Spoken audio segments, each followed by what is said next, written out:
Eh bien bonjour une fois de plus. Je vais commencer ce communiqué par des nouvelles de la part de M. Peter Nathan qui mentionne qu'ils doivent imprimer plus de littérature et de cours de Bible en français pour répondre aux demandes.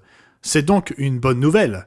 De plus, le sabbat dernier aurait été la première fois, si cela a eu lieu, ce qu'ils espéraient, de se réunir en salle à Londres.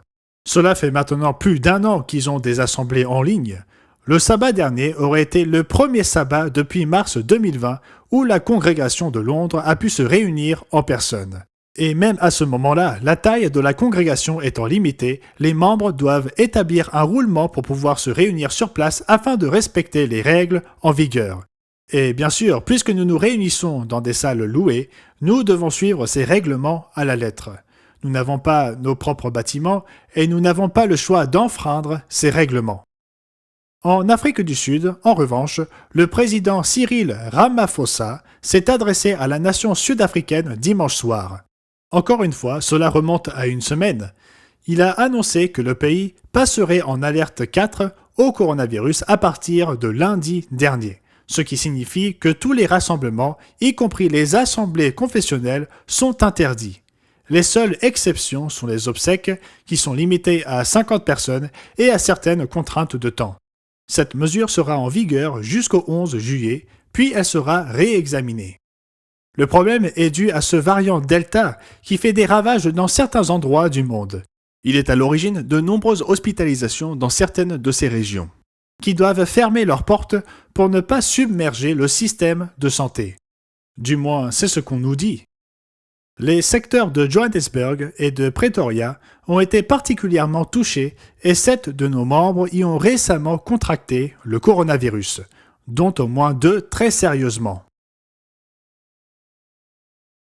M. Rob Tyler nous a rapporté une très triste nouvelle, que notre ancien local en Birmanie, M. Thomas Tylho, et sa famille ont contracté la fièvre de la dengue.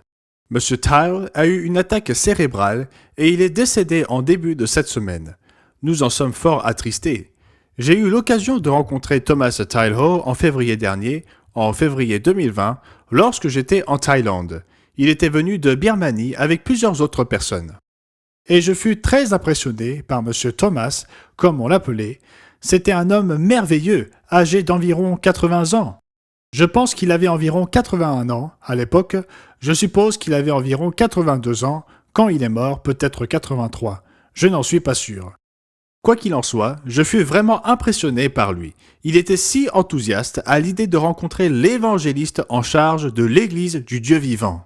Mais comme je lui ai dit plusieurs fois, je fus très heureux de le rencontrer parce qu'il n'avait entendu parler de moi que depuis quelques années, moins d'une décennie. Mais moi, j'avais entendu parler de lui depuis des décennies. C'est donc moi qui ai eu l'honneur de rencontrer M. Thomas Tylho, et nous sommes très attristés par sa perte.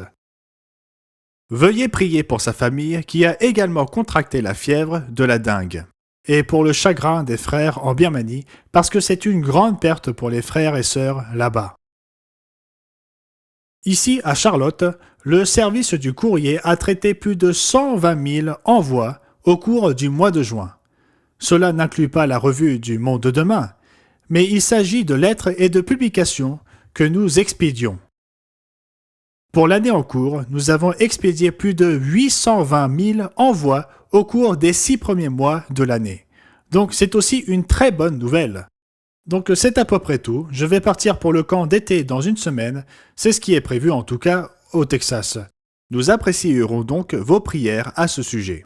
Passez un merveilleux sabbat et nous vous reparlerons la semaine prochaine. C'était Gérald Weston pour l'Église du Dieu vivant pour la semaine se terminant le 3 juillet 2021.